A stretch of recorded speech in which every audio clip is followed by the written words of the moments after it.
Анамның сәлемдемесі. Менің атанам Алтай топырағына қарасты Сұлубай батыр шоқысының бауырында шіңгілдің мөлдір суындай деп шырқалатын өшпейтін әнге арқау болған, жасыл желек жамылған мөлдір өзеннің жағасында түтін түтетіп келе жатыр. Мен әке-шешемнің бойынан осы табиғатқа тән мөлдірлік пен тазалықты, мейірім мен ізгілікті көремін. Дастарханы жиылмайтын қазақ даласына тән кең пейілділік, дархандық мен мұндалап тұратын. Анамның қолынан қаншама жолаушылар шөлін қандырып, аттанып жататын еді. Менің кіндік қаным осы мөлдір мекенде тамды. Сұлу табиғаттың құшағында мөлдір өзенге шомылып, алып тауларға қарап бой түзеп, таза ауасын жұтып ер жеттім. Анам үнемі жақсылық қылсаң да, жамандық қылсаң да алдыңнан шығады дейтін. Біреуге жасаған жақсылығың бүгін бе, ертең бе, әйтеуір ұрпақтарыңның алдынан шығады деген ұғымға имандай сенетін. Кейде алыста оқып жүрген аға әпкелеріме уақытылы тамақ немесе ақша жібере алмай қалған кездерде, алыстан біздің ауылға келіп жұмыс істеп жүрген адамдарды арнайы үйге шақырып, түстендіріп, ыстық тамағына шейін беріп жататын еді. Кейін түсінгенім, бұл анамның алыстағы балаларына жіберген сәлемдемесі екен. Мен біреудің баласының қарнын тойдырсам, менің балаларымды да біреу тойдырады деп біледі ғой. Анамның бұл ұғымының қаншалықты нақты екенін ол кезде ерекше түсініп кетпейтін едім. Осылай жолдаған сәлемдемелерінің ағаларыма қаншасы жетіп жатқанын кім білсін. Кейін мен де туған жерден алыстап дән тартып, қазақ еліне келіп оқыдым. Астанаға алғаш келген кезімде бұл жерде туыс туған, таныс білістер аз болды. Тіпті қалада қазақ тілінде сөйлейтін адамдарды аз кездестіретін едік.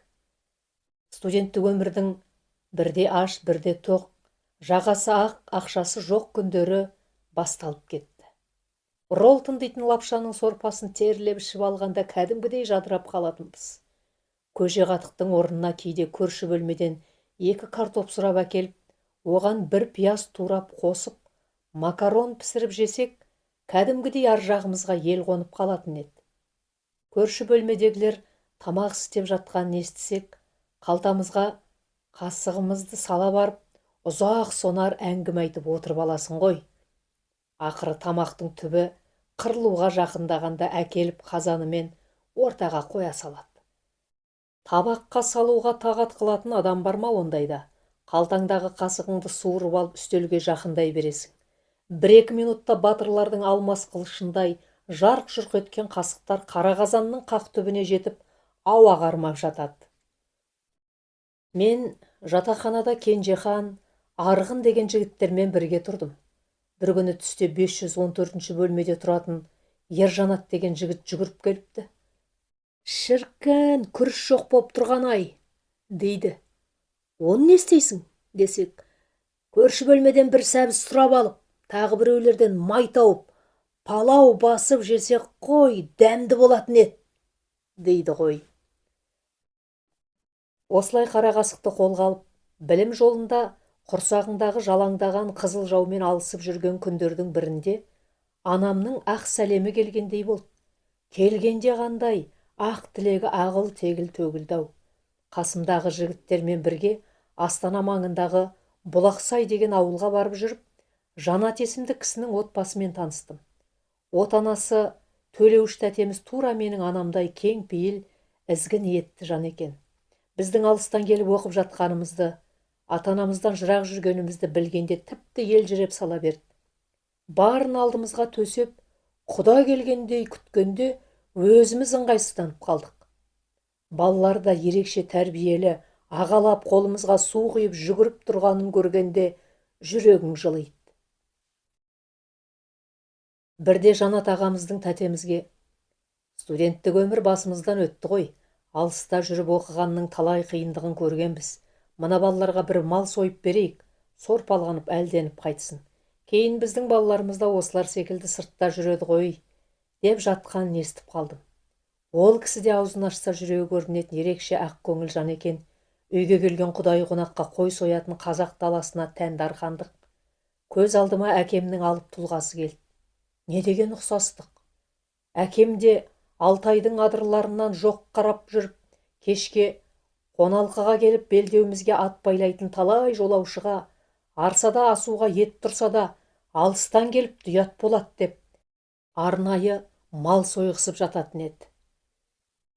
Мені бұл отбасыға алып келген қандай күш? Өмірді анам секілді түйсінетін, анам секілді ойлайтын отбасыға келіп топ ете қалғаныма таң қалдым. Анам кімдерді жарылқап, кімдерге ағдасарқан жайып жатыр екен, деп іштей ойлап қоям. Біртіндеп бұл кісілер менің екінші отбасыма айналды. Бойымыздағы белгісіз үндестік, ұқсастық бізді жақындастыра түсті. Әр демалыс сайын келмеді деп ренжіп жатқан болар деп қасымдағы жігіттерге әзілдеп, бұлақсай қайдасың деп тартып кететін болдым. Келген сайын Жанат ағам балаша қуанып, желпілдеп қарсы алады.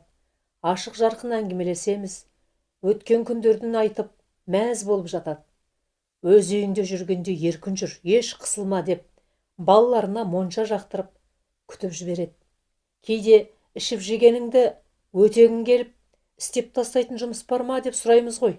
Ондайда жоқ, олай айтпаңдар. Алыста жүрген балаларды жұмысқа салсақ қалай болады?